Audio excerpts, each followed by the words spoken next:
Hello, എല്ലാവർക്കും മനക്കൂട്ടൻസ് കിച്ചണിലേക്ക് സ്വാഗതം. എല്ലാവർക്കും സുഖല്ലേ? ഇന്ന് നമുക്ക് പൂക്കൂട പോലൊരു കേക്ക് ഉണ്ടാക്കി നോക്കിയാലോ? ഇതുപോലെ, അതും ബേക്കിംഗ് ടൂൾസോ അവനോ ഒന്നും ഇല്ലാണ്ട് നമുക്ക് ഇതുപോലൊരു കേക്ക് ഉണ്ടാക്കി നോക്കാം. ബേക്കിംഗ് ടൂൾസ് എല്ലാം ഉണ്ടെങ്കിൽ കുറച്ചുകൂടെ നല്ല പെർഫെക്റ്റ് ആയിട്ടുള്ള കേക്ക് ഉണ്ടാക്കാം നമുക്ക്. ഇത് നമ്മുടെ എല്ലാവരുടെ വീട്ടിലുള്ള ഐറ്റംസ് വെച്ചിട്ട് ഉണ്ടാക്കുന്ന കേക്കാണ് കേട്ടോ. അപ്പൊ ഇതിനു മുമ്പ് ഞാൻ ബ്ലാക്ക് ഫോറസ്റ്റ് അതുപോലെ തന്നെ ചോക്ലേറ്റ് കേക്ക് എല്ലാം ബേക്കിംഗ് ടൂൾസോ അവനോ ഒന്നും ഇല്ലാണ്ട് ഉണ്ടാക്കിയിട്ടുണ്ട്. അതിന്റെ എല്ലാം ലിങ്ക് ഞാൻ ഡിസ്ക്രിപ്ഷൻ ബോക്സിൽ ഇടുന്നുണ്ട്, കാണാത്തവർ കാണാട്ടോ. വളരെ എളുപ്പമാണ്. അപ്പൊ നമുക്ക് ഈ ഒരു കേക്ക് ഉണ്ടാക്കാനായിട്ട് ഇതുപോലൊരു സ്റ്റീൽ പാത്രം എടുക്കാം, കുറച്ച് വലിയ പാത്രം എടുക്കുക, ഒരു അരിപ്പ എടുക്കുക, എന്നിട്ട് ഒരു 1.5 ഗ്ലാസ് മൈദ ആ അരിപ്പയിലേക്ക് ഇട്ട് കൊടുക്കാം. അതിനുശേഷം ഒരു 3/4 ഗ്ലാസോളം കൊക്കോ പൗഡർ, 1 ടീസ്പൂണോളം ബേക്കിംഗ് പൗഡർ, അതേ സ്പൂണിൽ തന്നെ ബേക്കിംഗ് സോഡ 1/2 സ്പൂൺ, സോൾട്ട്, പിന്നെ പഞ്ചസാര നന്നായിട്ട് മിക്സിയിലിട്ട് പൊടിച്ചെടുത്തത് ഒരു 1.5 ഗ്ലാസ്, മൈദ എടുത്ത അതേ അളവിൽ തന്നെ കേട്ടോ. അപ്പൊ ഗ്ലാസും സ്പൂണും എല്ലാം നമ്മൾ ഒരേപോലെ തന്നെ ഉപയോഗിക്കുക. എന്നിട്ട് ഇതുപോലെ നന്നായിട്ട് അരിച്ചെടുക്കുക. അതിന്റെ തരികളെല്ലാം മാറി കിട്ടാൻ വേണ്ടിയിട്ടാണ് ഒരു 3-4 പ്രാവശ്യം നന്നായിട്ട് ഇതുപോലെ നമ്മൾ മാറ്റി മാറ്റി അരിച്ചെടുക്കണം കേട്ടോ. അപ്പൊ ഇങ്ങനെ അരിച്ചെടുക്കുമ്പോൾ ഇപ്പൊ കേക്ക് ഇപ്പോൾ ഉണ്ടാക്കിയിട്ട് പെർഫെക്റ്റ് ആവണില്ല എന്നൊക്കെ മിക്കവർക്കും പരാതിയുണ്ട്. അപ്പോൾ അതിന് ഇതുപോലെ നിങ്ങൾ ചെയ്തെടുത്താൽ മതി. ഈ ഒരു കാര്യം നിങ്ങൾ ഒരിക്കലും വിട്ടുകളയരുത്. 3-4 പ്രാവശ്യം ഇതുപോലെ നന്നായിട്ട് അരിച്ചെടുക്കുക. ഇപ്പൊ ഞാൻ 3 പ്രാവശ്യം അരിച്ചെടുത്തിട്ടുണ്ട്. അതിനുശേഷം ഒരു കുറച്ച് ചൂടുള്ള വെള്ളത്തിൽ ഇതുപോലൊരു കോഫി പൗഡർ 1 സ്പൂൺ ആഡ് ചെയ്ത് കൊടുത്തിട്ട് നമ്മുടെ കാപ്പിപ്പൊടി, എന്നിട്ട് കുറേശ്ശെയായിട്ട് നമ്മുടെ ഈ മിക്സിലേക്ക് ആഡ് ചെയ്ത് കൊടുത്തിട്ട് നമുക്ക് അതിന്റെ ബാറ്റർ തയ്യാറാക്കാം. കൺസിസ്റ്റൻസി നോക്കിക്കോളുക. ഇതേ അളവിൽ വരണം കേട്ടോ. ഇങ്ങനെ ഒരു വിസ്ക് വെച്ചിട്ട് നന്നായിട്ട് മിക്സ് ചെയ്ത് കൊടുക്കുക. ഇതൊരു 6 ടേബിൾ സ്പൂണോളം സൺഫ്ലവർ ഓയിൽ ആണ് കേട്ടോ. അതിനുശേഷം വിനെഗർ 1 സ്പൂൺ ആഡ് ചെയ്ത് കൊടുക്കുക, ഒരു 1/2 സ്പൂണോളം വാനില എസൻസ്, എന്നിട്ട് നന്നായിട്ടൊന്ന് മിക്സ് ചെയ്യുക. അതിനുശേഷം നമ്മൾ നമ്മുടെ ഒരു നല്ല കട്ടിയുള്ള ഒരു പാൻ മീഡിയം ഫ്ലെയിമിൽ വെച്ചിട്ട് ഒരു 15 മിനിറ്റ് നേരം പ്രീഹീറ്റ് ചെയ്യുക. നമ്മൾ ഈ ബാറ്റർ വെച്ച് കൊടുക്കുന്നതിനേക്കാൾ ഒരു 15 മിനിറ്റ് മുമ്പ് നമ്മൾ ഇതുപോലെ ഒന്ന് പ്രീഹീറ്റ് ചെയ്യണം കേട്ടോ. എന്നിട്ട് ഇതൊരു നോൺ സ്റ്റിക് പാൻ ആണ്. നോൺ സ്റ്റിക് പാൻ ഇല്ലെങ്കിലും കുഴപ്പമില്ല. നിങ്ങളുടെ കയ്യിൽ കുറച്ച് ഹൈറ്റ് ഉള്ള പാത്രം ഉണ്ടെങ്കിൽ അത് എടുത്തോളൂ.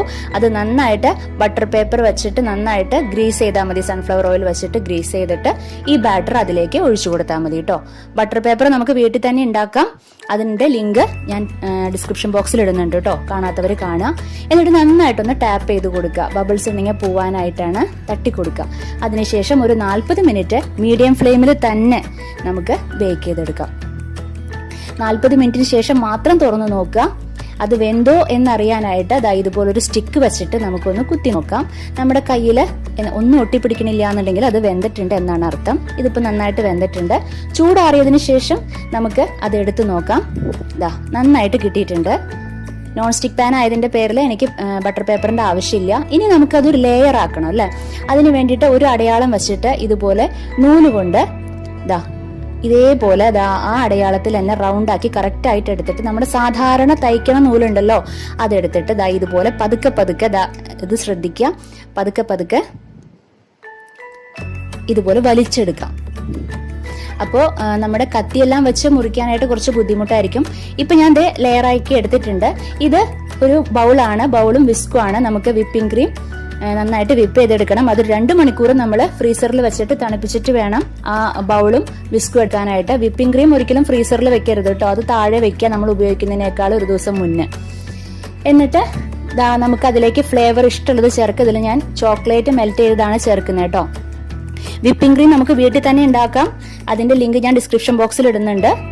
അതുപോലെ തന്നെ ചോക്ലേറ്റ് എങ്ങനെയാണ് മെൽറ്റ് ചെയ്യാന്നുള്ളത് ഞാൻ അതിന്റെ ലിങ്കും ഇടുന്നുണ്ട് കേട്ടോ. അതും എല്ലാവരും നോക്കുക. വിപ്പിംഗ് ക്രീം ഇതുപോലെ ആയി കിട്ടണം. നന്നായിട്ട് വിസ്ക് ചെയ്തെടുക്കണം. ബീറ്റർ ഉണ്ടെങ്കിൽ അത് വെച്ച് ചെയ്തോളൂ. ഇത് ഞാൻ വിസ്ക് വെച്ചിട്ടാണ് ചെയ്യുന്നത്.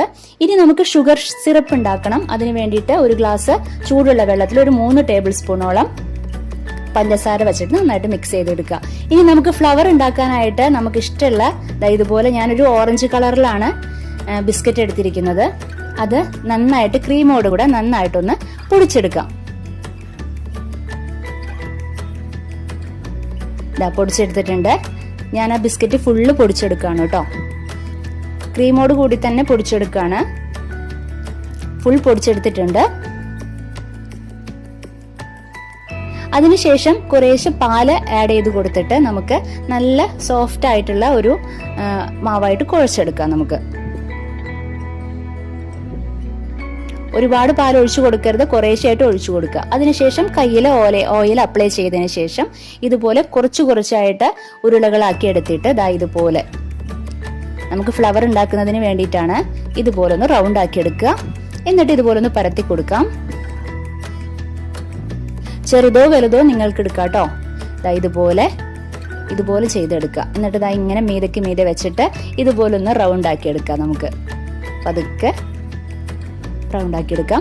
നമ്മുടെ റോസ് ഫ്ലവർ റെഡി ആയിട്ടുണ്ട്, കണ്ടില്ലേ? ഇതുപോലെ ബാക്കിയുള്ളതെല്ലാം നിങ്ങൾക്ക് ചെയ്തെടുക്കാം. ചെറുതും വലുതായിട്ടുള്ള റോസ് ഫ്ലവർ നമുക്ക് ഉണ്ടാക്കാം. ഇത് പൈപ്പിംഗ് ബാഗ് ആണ്. പൈപ്പിംഗ് ബാഗ് നമുക്ക് വീട്ടിൽ തന്നെ ഉണ്ടാക്കാം. അതിന്റെ ലിങ്കും ഞാൻ ഡിസ്ക്രിപ്ഷൻ ബോക്സിൽ ഇടുന്നുണ്ട്. അപ്പോൾ നമ്മൾ വേസ്റ്റ് ചെയ്ത് കളയുന്ന കവർ വെച്ചിട്ട് ഉണ്ടാക്കാം കേട്ടോ. ഇത് നോസിലാണ്. ഇതിനൊരു 2-3 രൂപയുള്ളൂ, നമുക്ക് വാങ്ങിക്കാൻ കിട്ടും. ഒരു ഡെക്കറേറ്റ് ചെയ്യാൻ വേണ്ടിയിട്ടാണ്. അപ്പൊ ഞാനത് വാങ്ങിച്ചിട്ടുണ്ട്.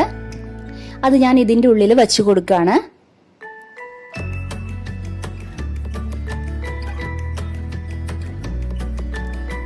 അതിനുശേഷം നമ്മൾ ആ വിപ്പ് ചെയ്ത് വെച്ചിരിക്കുന്ന ആ ക്രീം അതിലേക്ക് ഇട്ട് കൊടുക്കാണ്. ഇത് കേക്ക് ബേസ് ആണ്. ഒരു തെർമോകോൾ റൗണ്ട് ആയിട്ട് കട്ട് ചെയ്തിട്ട് അതിന്റെ മേലെ ഫോയിൽ പേപ്പർ ഒട്ടിച്ച് വെച്ചാൽ മതി കേട്ടോ. നമുക്ക് കേക്ക് ബേസ് ഉണ്ടാക്കാം. അതിനുശേഷം ആദ്യത്തെ ലെയർ വെച്ച് കൊടുത്ത് ഷുഗർ സിറപ്പ് അതിൽ അപ്ലൈ ചെയ്ത് നമ്മൾ വിപ്പിംഗ് ക്രീം ഇതുപോലെ ആക്കി കൊടുത്ത് ഒന്ന് സ്പ്രെഡ് ചെയ്ത് കൊടുക്കാം. നന്നായിട്ടൊന്ന് സ്പ്രെഡ് ചെയ്ത് കൊടുക്കാം.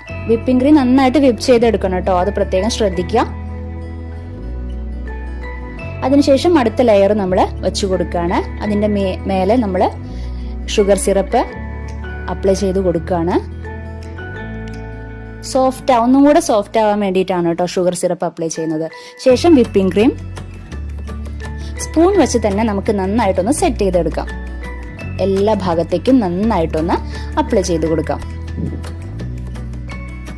വിപ്പിംഗ് ക്രീം നമ്മൾ ഫ്രീസറിലാണ് സൂക്ഷിക്കേണ്ടത്. പക്ഷെ ഉപയോഗിക്കുന്നതിനേക്കാളും ഒരു ദിവസം, ഇപ്പൊ ഇന്നാണ് വേണ്ടതെന്നുണ്ടെങ്കിൽ നിങ്ങൾ ഇന്നലെ തന്നെ അത് എടുത്തിട്ട് സാധാരണ ഫ്രിഡ്ജിൽ നമ്മൾ ആദ്യത്തെ തട്ടിൽ വെക്കണം കേട്ടോ. നമ്മുടെ നന്നായിട്ട് ഷേപ്പ് ചെയ്ത് എടുത്തിട്ടുണ്ട്. അതിനുശേഷം ഇപ്പൊ നോസിൽ വെച്ച അതുണ്ടല്ലോ, ഇത് വെച്ചിട്ട് ഇതുപോലെ വിപ്പിംഗ് ക്രീം, അതേ വിപ്പിംഗ് ക്രീം തന്നെയാണ്. വേണമെങ്കിൽ കുറച്ചുകൂടെ ചോക്ലേറ്റ് ആഡ് ചെയ്തോളൂ നിങ്ങൾ വേണമെങ്കിൽ കേട്ടോ. എന്നിട്ട് ഇതുപോലെ നമുക്ക് ആ ഒരു പൂക്കൂടയിൽ ഇങ്ങനെ കയറ് കെട്ടിയ ആ ഒരു ഷേപ്പിൽ നമുക്ക് ആക്കിയെടുക്കാം.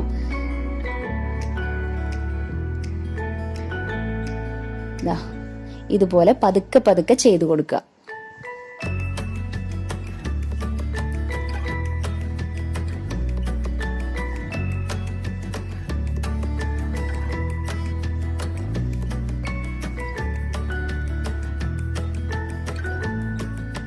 നമ്മൾ ആ റൗണ്ട് ഫുള്ളായിട്ട് ചെയ്തിട്ടുണ്ട്. അതിനുശേഷം ആ നടുക്ക് നമുക്ക് ആ ഫ്ലവർ, ഇത്രയും ഫ്ലവർ ഞാൻ ഉണ്ടാക്കിയിട്ടുണ്ട്, അത് ഫുള്ളായിട്ട് നമുക്ക് വെച്ചു കൊടുക്കാം. ആ ഓറഞ്ച് കളർ ബിസ്ക്കറ്റ് ഞാൻ വേറെ കളറൊന്നും ചേർത്തിട്ടില്ല കേട്ടോ.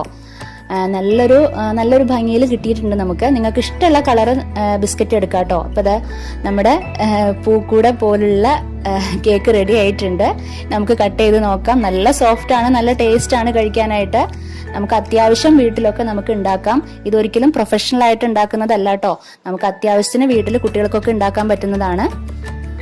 അത്യാവശ്യം നമ്മുടെ വീട്ടിലുള്ളവരുടെ ബർത്ത്ഡേക്ക് നമുക്കിത് ഉണ്ടാക്കാം. വളരെ എളുപ്പമാണ്. പ്രത്യേകിച്ച് ടൂൾസിന്റെ ഒന്നും ആവശ്യമില്ല. ഇൻഗ്രീഡിയൻസും അധികം വേണ്ട. നമ്മുടെ എല്ലാവരുടെ വീട്ടിലുള്ള ഇൻഗ്രീഡിയൻസ് വെച്ചിട്ടാണ് ഇത് ഉണ്ടാക്കുന്നത് കേട്ടോ. അപ്പൊ എല്ലാവരും തീർച്ചയായിട്ടും ട്രൈ ചെയ്യണം. എല്ലാവരുടെ അഭിപ്രായം പറയണം. അപ്പൊ നമുക്കിനി അടുത്ത എപ്പിസോഡിൽ വീണ്ടും കണ്ടുമുട്ടാം. Okay, bye, thank U.